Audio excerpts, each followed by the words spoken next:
Այո, հաղթարշավը շարունակվում է։ Դուք այդ հաղթարշավի հետ ինչ կապ ունեք, դուք իրար մեջ որոշեք ձեր մեջից ով է ում իշխանություն տվել, բայց իրականում թաքցրեք այն իրական պատճառը, այն խանդը, այն նենգությունը, որ ձեր մեջ կա ու ծագել է։ Կամ ասենք են, որ խոսում են, ասում են, բանա, իսկ անդեր ստեղ չկիրառեցիք, այնտեղ չկիրառեցիք, բա ԱՏՍ-ները, բա 30 տարի առներ շեֆդ այդ ԱՏՍ-ները։ Բա 80-ականների զենքերով խինք, 80 թվականներին ԱԹՍ չկար։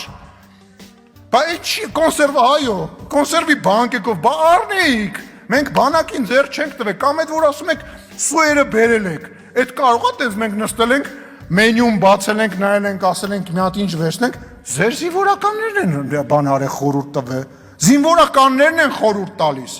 ասում են մեզ էս ա պետք, կամ մեզ այն ա պետք, կամ ցեղասպանությունը ով է ուրանում, հարցնում է Քրիստինեն Վարդան, ձեր առաջնահերթությունը ո՞րն է, մեր առաջնահերթությունը, որ ցեղասպանություն չլինի, ցեղասպանություն այլևս չլինի, մեր առաջնահերթությունը խաղաղություն հաստատելն է, ես հասկանում եմ, որ ձեր առաջնահերթությունը ողբն է, որտեղ դուք ողբի վրա կարող եք կառուցել ձեր գոյությունը, չկա ողբ, չկա այն վտանգը, որը որ մենք փորձում ենք նվազեցնել, չկաք դուք, չկաք, ոնց որ հիմա դահլիճում չկաք եւ քաղաքական դաշտում չկաք։ Չգիտեմ էլ ինչ ասեմ ձեզ, ուղղակի ցավալի է, որ այնքան քաղաքական գործիչ չեք, որ